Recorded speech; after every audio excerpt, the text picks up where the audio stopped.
perhatikan gambar berikut ini. Kira-kira kegiatan apa yang sedang dilakukan oleh Bapak Presiden Joko Widodo pada gambar tersebut? Tepat sekali, Bapak Presiden Joko Widodo sedang berpidato dalam acara kenegaraan di Istana Negara. Anak-anak, pada tema 7 kali ini adalah kepemimpinan.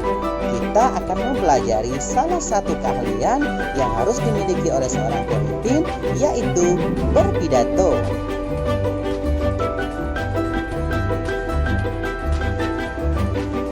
Pidato merupakan suatu kegiatan berbicara di depan umum atau berorasi agar dapat menyatakan pendapatnya atau memberikan suatu gambaran pada suatu hal. Contoh pidato yaitu pidato kenegaraan, pidato menyambut hari besar, pidato membangkit semangat, pidato sambutan acara, atau lain sebagainya. Saat berpidato, diperlukan adanya orator dan audiensi. Orator adalah orang yang berpidato, sedangkan audiensi adalah orang yang mendengarkan orator berpidato.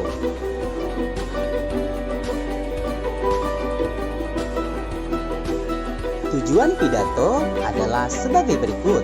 Pertama, mempengaruhi orang lain agar mau mengikuti kemauan kita dengan sukarela. Dua, memberi suatu pemahaman atau informasi pada orang lain. Dan yang ketiga, membuat orang lain senang dengan pidato yang menghibur sehingga orang lain senang dan puas dengan ucapan yang kita sampaikan. Dalam berpidato, gaya bahasa, penampilan, serta ekspresi kita haruslah diperhatikan dan kita juga harus percaya diri dalam menyampaikan isi pidato kita supaya orang yang mendengar dan melihat pidato kita juga tertarik serta bisa terpengaruh oleh pidato yang kita sampaikan. Sebelum berpidato, orator harus memahami isi teks pidato.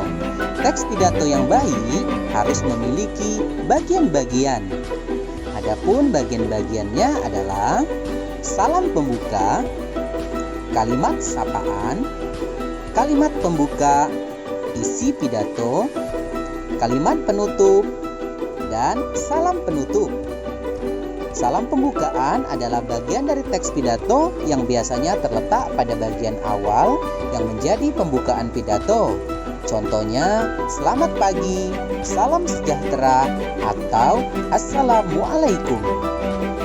Kalimat pembuka adalah bagian dari teks pidato yang berisi kalimat sapaan terhadap audiensi. Contohnya, Bapak Kepala Sekolah yang saya hormati. Adapun isi pidato adalah bagian dari teks pidato yang berisi inti dari informasi yang akan disampaikan dan dibacakan dalam pidato. Kalimat penutup adalah bagian dari teks pidato yang berisi simpulan, harapan, dan permintaan maaf kepada audiensi jika ada kesalahan dalam berkata dan juga menyinggung pembaca. Dan yang terakhir kelima, salam penutup, bagian dari akhir teks pidato yang menjadi penutup pidato. Ini adalah langkah-langkah menulis teks pidato. Yang pertama, menentukan topik atau tema pidato. Topik atau tema sebaiknya disesuaikan dengan momen tertentu sehingga mempunyai arti dan kegunaan bagi pendengar. Yang kedua, mengumpulkan referensi bacaan. Referensi pidato dapat diperoleh dari pengalaman, hasil penelitian, imajinasi, ensiklopedia, atau internet. Ketiga, membuat rancangan teks pidato. Rancangan teks pidato disusun berupa salam pembuka, kalimat pembuka, isi pidato, kalimat penutup, dan salam penutup. Yang keempat, merangkai pidato. Rancangan teks pidato yang telah dibuat sebaiknya dirangkaikan menjadi teks pidato yang utuh. Dalam membuat rangkaian, perhatikan penggunaan kata efektif. Dan yang kelima, berlatih membacakan pidato.